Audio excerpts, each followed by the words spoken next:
वो जैसे हैं उनको वैसे ही अपने आप को एक्सेप्ट करना चाहिए और ये बहुत इसीलिए बड़ी उन्होंने बात कभी है। कोई हेयर ट्रांसप्लांट कराने का सोचा ही नहीं। दिस क्लियरली शोज कि उनका नेचर कितना पॉजिटिव है। हिज वे ऑफ ऐसे एक्सेप्टेंस ही है। कैन बी अ ह्यूज वरना आजकल मोटिवेशन तो फॉर अ हमारे लॉट ऑफ जैसे भी इधर पीपल हु थोड़े से बाल सफर हो जाते हैं, फ्रॉम लगता हेयर है पता लॉस। नहीं ये क्या हो। Back to our channel reactions by bro. तो कैसे हैं आप लोग? ठीक हैं? तो हम भी ठीक हैं। तो गाइस आज की जो वीडियो है ना बहुत स्पेशल होने वाली है, बहुत मजेदार और बहुत इनक्रेडिबल वीडियो है क्योंकि इसमें भाई साहब हम बात करने वाले हैं अक्षय खन्ना की, जो कि आजकल रहमान डकेट वही तो मैं कह रही की वजह से रहमान डकेट बहुत वाले। पॉपुलर हो गए हैं।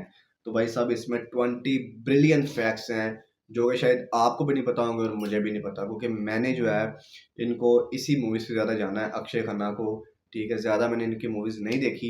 ठीक है, ये नहीं मैं कहूँगा इसका बहुत बड़ा फ़ैन हूँ, लेकिन धुरंधर के बाद भाई इसका बहुत बड़ा बड़े ही फैन फ़ैन बन बन गए गया हूँ मैं। हैं जी, ठीक है, acting level so channel high. को सब्सक्राइब करो और वीडियो को लाइक करो। सो लेट्स स्टार्ट करते हैं। 3 2 1 स्टार्ट। मुझे कोई शौक नहीं है बच्चा पैदा करने की, और you know it's not something कि कुछ लोगों का बहुत कि मेरा बेटा हो, मेरी ये हो, फैमिली हो। मेरा ऐसे ही कोई है। जल्दी नहीं है और मुझे शौक भी नहीं है कि ऐसा मेरी जी। ज़िंदगी में हो कि फैमिली हो, बच्चे हो। You know it's not something that excites मी कि मैं ये एक मेरा एक एम्बिशन नहीं है। क्यों? अजीब है, अजीब, थोड़ा अटपटा है। पता नहीं मेरे को एक ऐसा एक कोई मतलब ड्रीम नहीं है कि एक दिन मेरे इतने बच्चे होंगे और खेल रहे होंगे गार्डन में और मैं देखूंगा और आप गार्डनिंग कर और रहे मैं हो। गार्डनिंग कर रहा हूँ। ऐसा कुछ नहीं है। Reading the papers today, and there was a great quote from somebody I don't remember. He said, "If I have to sum up everything I know, I've learned about life in 3 words. It's this: it goes on." Welcome to social. Akshaye Khanna इतने strong actor हैं कि वो हर फिल्म से audience को surprise कर देते हैं। Drishyam, धुरंधर में एक एंटागनिस्ट का and रोल हो या Ajay सेक्शन Devgn. 375 में एक लॉयर का, तो even a comic role of Jeetu Videocon in Hungama. उन्होंने हर तरह के कैरेक्टर्स को प्ले किया है and rarely he has gone wrong while playing them. पर उनकी लाइफ के बहुत एस्पेक्ट्स हैं जिनके बारे में लोग नहीं जानते हैं। In this video we are going to tell you about some of his unknown facts about life and career जो आपको अक्षय को as a person and as an artist समझने में हेल्प करेंगे। So if you appreciate Akshaye Khanna then we request you to watch this video till the end. Number 1, Akshaye Khanna ने हमेशा actor बनने का ही सोचा था। वो श्योर थे कि वो एक्टर ही बनना चाहते हैं। 15 साल की एज में ही उन्होंने डिसाइड कर लिया था कि वो एक्टर बनेंगे। अपने फादर विनोद खन्ना के साथ वो सेट्स पर जाया करते थे, तो उन्हें उसी वक्त अपनी कॉलिंग आई कि वो एक दिन एक एक्टर बनेंगे। He used to love being on the set of the films. Just look how passionately he talks about his first awakening of becoming an actor. किसी ने इनकरेज नहीं किया। वो चाहते थे कि मैं आगे जाके और भी मतलब पढूं, लेकिन मेरे ख्याल से मैं जब 15-16 साल का था तब से मैं डिसाइड कर चुका था कि मैं जब पिताजी के पद चिन्ह पे चलना है। हाँ, अभी अगर मुझे कुछ करना है लाइफ में तो मैं यही कर सकता हूँ, तो मैं यही करूँ और मुझे यहीं से मुझे खुशी मिलेगी और सेटिस्फैक्शन मिलेगी। नंबर 2, उनकी डेब्यू फिल्म हिमालय पुत्र थी जिसमें विनोद खन्ना भी थे। उस टाइम पर ये बहुत कॉमन हुआ करता था कि स्टार किड को उनके फादर ही लॉन्च किया करते थे। जब ये फिल्म रिलीज हुई तो ये एक फ्लॉप फिल्म रही। अक्षय की परफॉर्मेंस में क्रिटिक्स को एक लीडिंग हीरो जैसा कुछ नहीं दिखा था, इसीलिए इसके बाद उन्होंने अपनी दूसरी फिल्म बॉर्डर में एक अलग तरह का रोल ट्राई किया, जहाँ हीरो के बजाय उन्होंने एक मल्टी स्टारर में खुद को इमेजिन किया। This really worked for him as border में उनको लोगों ने और भी ज्यादा पसंद किया था। मत रोको मुझे माँ। थोड़ा बहुत अगर बैकग्राउंड में नॉइज आए तो इसको इग्नोर ना करना। पिताजी बुला रहे हैं।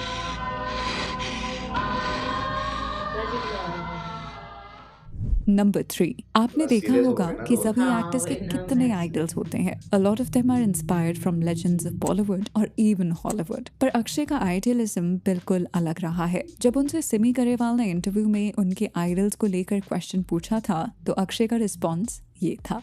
Who were your idols? I never had an idol that was it for me. I find it very difficult to idolize. Number 4, Akshay Khanna उन रेयर एक्टर्स में से एक हैं जो अपनी बॉल्डनेस को लेकर बहुत वोकल हैं। उन्होंने बताया था कि वो यंग एज में ही बॉल्ड होना शुरू हो गए थे and that made him lose his confidence. But as time passed by he did realise कि वो जैसे हैं उनको वैसे ही अपने आप को एक्सेप्ट करना चाहिए और ये इसीलिए बहुत बड़ी उन्होंने बात कभी है। कोई हेयर ट्रांसप्लांट कराने का सोचा ही नहीं। दिस क्लियरली शोज कि उनका नेचर कितना पॉजिटिव है। His way of acceptance can be a huge वरना आजकल मोटिवेशन तो फॉर अ हमारे लॉट ऑफ जैसे भी पीपल इधर हु थोड़े से बाल सफर हो जाते फ्रॉम हैं, हेयर लगता है लॉस। पता नहीं ये क्या हो। So as I said, it's like a pianist losing his fingers. So because the way you look as an actor is very important. Right. And especially this part, I mean, this is still, you can cover it up or whatever you can do. Right. At 19, 20, it's devastating. It's heartbreaking, and it can mentally like kill you. But did you at some point like think about it, and did it really affect your self-confidence in a certain way as an actor? I think it did affect my self-confidence a lot as a young actor, more than I'd like to admit, actually. So yeah, definitely. Number 5, आज के time पर जहां सभी actors को relevant रहने के लिए PR की मदद लेनी पड़ती है, अक्षय वर्क्स डिफरेंटली. उनका कोई पीआर है ही नहीं. All the PR is done by fans and media as his roles are always worth writing about. इसीलिए उनको कभी सेल्फ प्रमोशंस करने की जरूरत पड़ती ही नहीं है. ये चीज बताती है कि वो कितने केयरफ्री इंसान हैं who strongly believes in his craft than anything else. Number 6, उनकी लाइफ की फिलॉसफी है कि वो किसी की रिस्पॉन्सिबिलिटी नहीं लेना चाहते. इसीलिए उन्होंने आज तक शादी नहीं की है. He feels that taking responsibility for someone is a huge commitment जिसके लिए वो नहीं बने हैं. उनका ये point of view भी काफी वायरल हुआ था. See, I don't like responsibility in my life. I like to lead a very carefree life. I don't like किसी का responsibility हो. There is no bigger responsibility than having children. There is no bigger responsibility than being responsible for a wife, for a family. That's the ultimate responsibility for any man. I don't want that responsibility. I'm happy, alone, no responsibility. Nobody I have to take care of. Nobody I have to worry about. I only have to worry about myself. Fantastic life I've got. Number 7, दिल चाहता है जब उन्हें offer हुई थी तो story पढ़ने के बाद उन्हें लगा कि वो आमिर के रोल आकाश में ज्यादा सूट करते हैं, पर फरहान ने उनके लिए सिड का रोल लिखा था. इनिशियली वो इस फिल्म का पार्ट नहीं बने, पर बाद में जब फरहान ने समझाया कि वो कैसे सिर्फ अक्षय को ही सिड के रोल में देखते हैं, तो फिर फाइनली उन्हें रियलाइज हुआ कि सिड का कैरेक्टर उनके लिए एक परफेक्ट चॉइस होगी. I was the first person to hear the script out of all the three of us. And when I first read it, the role that I wanted to instinctively play was Amir's role. Okay. And that's not the role that Farhan wanted me to play. And so when I told him that this was the only one that I was willing to do, I think he was a little disappointed, and then he didn't come to me for a while. And then he came back to me and said, look, I mean, I know this is what you wanted to do, but this is the role that I've written for you. And so will you please consider it again? And so I did. I heard it again and again and again and again, till I was convinced that, yeah, what Farhan was saying was right, and I was wrong. And so then I did that. Number 8, film Chhaava में जब वो औरंगजेब का character play कर रहे थे तो उन्होंने decide किया कि वो विकी कौशल को सेट पर ही मिलेंगे. कोई सीन्स एक साथ रिहर्स या सेट के बाद कोई इंटरैक्शन नहीं करेंगे. ऐसा इसलिए क्योंकि वो चाहते थे कि उनके कैरेक्टर्स की राइवलरी स्क्रीन पर स्ट्रांगली निकल कर आए और कुछ भी ओवर एक्टेड ना फील हो. विकी को भी ये सजेशन सही लगा और पूरी फिल्म में दोनों ने सिर्फ अपने सीन्स किए और कोई एक्स्ट्रा बात नहीं की. नंबर 9, अक्षय खन्ना को अपनी फिल्म देखना बिल्कुल पसंद नहीं है. उनका मानना है कि वो अपनी फिल्म्स देखकर उसमें बहुत गलतियां निकालते हैं, इसीलिए वो अपनी किसी भी परफॉर्मेंस को दोबारा इन फिल्म कभी नहीं देखते.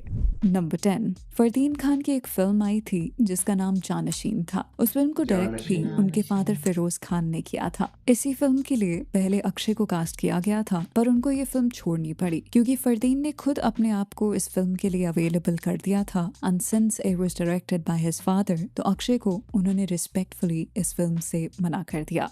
Which he eventually again made with Fardeen. True, false? No, he had signed me for a film called Janasheen. Right. And at that time, Fardeen had not told his dad that he wanted to be an actor.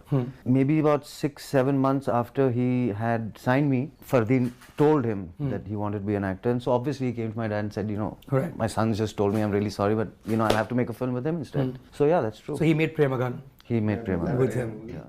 Number 11, शायद बहुत लोग भूल गए हैं कि film दिशूम में उन्होंने villain का रोल प्ले किया था और यहाँ से उनका कमबैक हुआ था. इससे पहले वो 4 इयर्स के ब्रेक पर थे और इस फिल्म से उनको बॉलीवुड में एक तरह से रिवाइवल मिला था.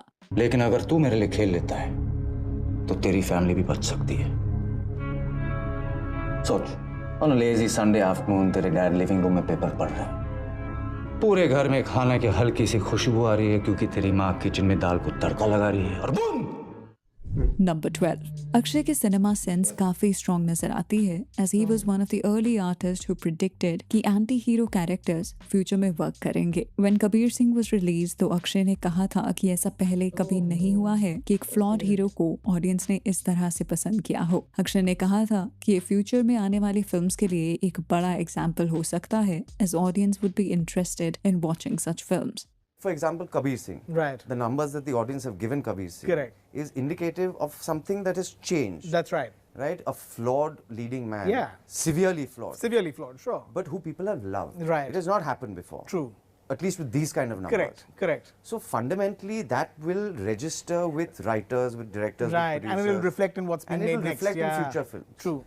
Number 13. उनकी सबसे अंडररेटेड फिल्म की बात करें तो वो है गांधी माय फादर। इस फिल्म में वो महात्मा गांधी के बेटे हरिलाल गांधी का रोल प्ले करते हैं। फिल्म में दोनों की आइडियोलॉजीज में डिफरेंस दिखाया गया है कि कैसे हरिलाल फॉरेन जाकर पढ़ाई करना चाहते थे और महात्मा गांधी इसके अगेंस्ट थे। वो ये चाहते थे कि उनका बेटा उनके साथ इंडिया में रहकर उनकी आइडियोलॉजी को आगे बढ़ाए। ये एक बहुत ही इमोशनल फिल्म है और ऐसे हिस्टोरिकल ड्रामास रेयरली ही बनते हैं। So we highly recommend you to watch this film. तुम्हें पता नहीं, छगनलाल ने मुझे बहुत निराश किया है। उसने बैरिस्ट्री की पढ़ाई की नहीं, आधे में ही इंग्लैंड छोड़कर हिंदुस्तान चला गया, मुझे बताया तक नहीं। और प्राणजीवन भाई मुझ पर जोर डाल रहे हैं बेटा कि स्कॉलरशिप का इस्तेमाल तो करना ही पड़ेगा, इसलिए अब मैं सौरभ जी को इंग्लैंड भेज रहा हूँ।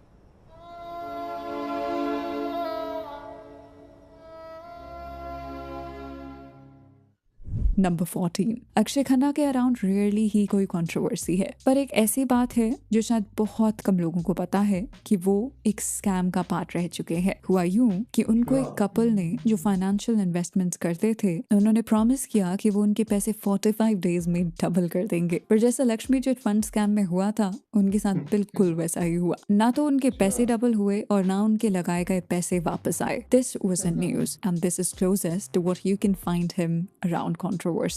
नंबर 15. शायद ये फैक्ट आज किसी को नहीं पता होगा क्योंकि इसके बारे में कहीं नहीं लिखा गया है। फिल्म खाकी में अक्षय खन्ना कास्ट हुए थे और ये रोल अजय देवगन या अक्षय कुमार किसी एक का होने वाला था। Akshay wanted to work with Rajkumar Santoshi so badly, पर फिल्म मल्टी स्टारर थी तो सबकी डेट्स एक साथ मिलना मुश्किल था। Akshay was also committed to other films और इसीलिए डेट्स ना होने की वजह से उन्होंने इस फिल्म को जाने दिया। He even talked about this in one interview. खाकी मैं राजकुमार संतोषी को मैं मानता हूँ कि वो हमारी इंडस्ट्री के बहुत सबसे मतलब टॉप डायरेक्टर्स में हैं।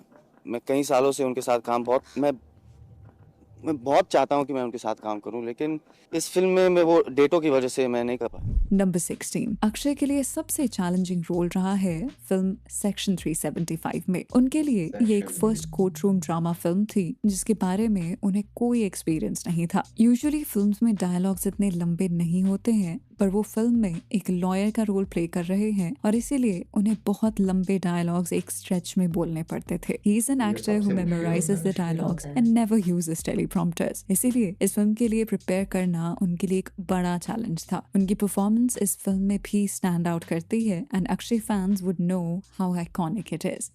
The defense will prove that this case is a classic example of a woman using as a weapon the very law that was made to protect her. Number 17. Akshay Khanna के favourite Hollywood actor हैं Jack Nicholson. अगर आप उनको नहीं जानते हैं then he is one of the most prestigious Hollywood actor जिनको उनकी इंस्टिंक्टिव एक्टिंग स्टाइल के लिए जाना जाता है। सिमिलरली अक्षय का स्टाइल भी बिल्कुल वैसा ही है। He is instinctive and he does every character with his controlled emotions जो कभी भी केओटिक बन सकते हैं, just like you saw in Dhurandhar. शायद इसीलिए उनके फेवरेट एक्टर जैक निकोलसन है as he also had the control style of acting और वो हर सीन को अपनी स्पॉन्टेनिटी से एलिवेट कर देते थे। नंबर 18. जब तारे ज़मीं पर प्रोडक्शन में थी तो उसकी कास्टिंग के लिए अक्षय खन्ना को ही अप्रोच किया जाने वाला था। At that time Amol Gupte was directing the film, तो उन्होंने आमिर खान को अप्रोच किया जो अक्षय के क्लोज थे। बट आमिर बीइंग आमिर, उनका कहना था कि अगर मैं किसी एक्टर को पर्सनली फिल्म में सजेस्ट करूं तो मुझे उस फिल्म की कहानी पता होनी चाहिए। तो अमोल ने आमिर को स्टोरी सुनाई और आमिर ने अक्षय के पास जाने करने की बजाय खुद उस फिल्म में कास्ट होने का डिसीजन लिया and he even became a producer. क्या आप अक्षय को तारे ज़मीं पर में इमेजिन कर सकते हो? Do you think he would have suited the role? Do let us know in the comment section. उन्होंने मुझे कहा था मुझे अक्षय खन्ना को एक चीज़ नरेट करनी है, तो मैंने कहा भाई क्या नरेट करनी है? अक्षय दोस्त है मेरा, मैं उसको रेकमेंड करूंगा, तो ऐसा नहीं हो कि एक दफ़ा मैं सुन लेता हूँ, सुनने के बाद मुझे अच्छी लगी तो मैं उसको कहूँगा कि भाई सुन लो, अच्छी कहानी है। फिर मैंने कहानी सुनी, मुझे बहुत पसंद आई, मैं बहुत रोया धोया। मैंने कहा कि यार ये कहानी है तो बड़ी अच्छी और मैं अक्षय को कल ही फ़ोन करता हूँ, आज ही फ़ोन करता हूँ, लेकिन मेरा एक सवाल है, आप ये मुझे ऑफ़र क्यों नहीं कर रहे हैं? तो उन्होंने कहा कि मैंने कभी सोचा नहीं था कि आप करेंगे।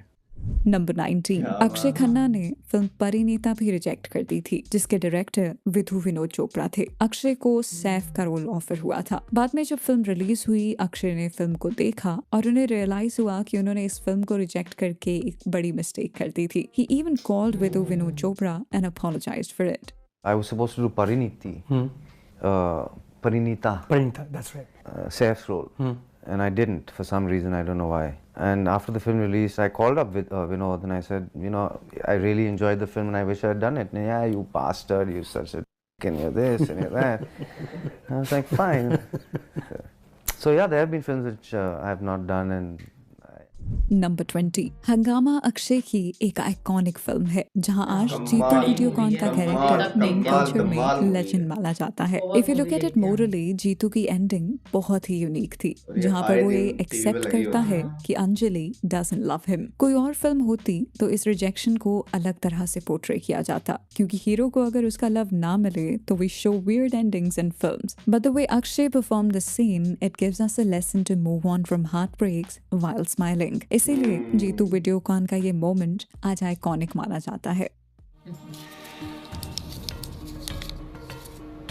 इसमें भी नंदू जब एक मूवी की सारी पर्ची नाम लिखा होता है।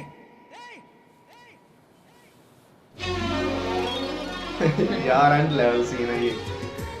वो उनका हार्ट ब्रेक भी होगा, लेकिन वो वीडियो गारंटी खत्म का करने से जाने पहले आप हमें बताएं कि आपकी टॉप 3 अक्षय खन्ना परफॉर्मेंसेस कौन सी हैं। We are looking for some interesting answers, so do drop your comments. तो चलिए let's wrap up this video. आप हमें इंस्टाग्राम, ट्विटर और फेसबुक पर भी फॉलो कर सकते हैं @socialofficial, जहां आपको हर तरह की फिल्म और एंटरटेनमेंट से जुड़ी अपडेट्स मिला करेंगी। ऐसे और भी इंटरेस्टिंग वीडियोस के लिए देखते रहिए सोशल हर उस चीज के लिए जो आप जानना चाहते हैं।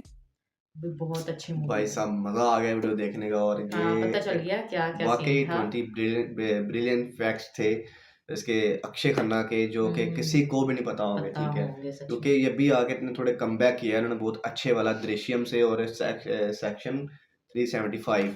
ठीक है, और ये जो मूवी दिखाई है लास्ट पे, ये मूवी बहुत मजे की मूवी थी, सच में बहुत मजेदार मूवी थी। और बाकी आपकी सबसे फेवरेट मूवी कौन सी? वैसे हमें तो पता चल गया आपकी फेवरेट कौन सी होगी, रहमान डकैती होगी। ठीक है, जिसमें हीरो बने हुए तो हैं। बाकी कमेंट करना और लाइक करना और सब्सक्राइब करना चैनल को। सब मिलते हैं नेक्स्ट वीडियो में, तब तक के लिए अल्लाह हाफिज।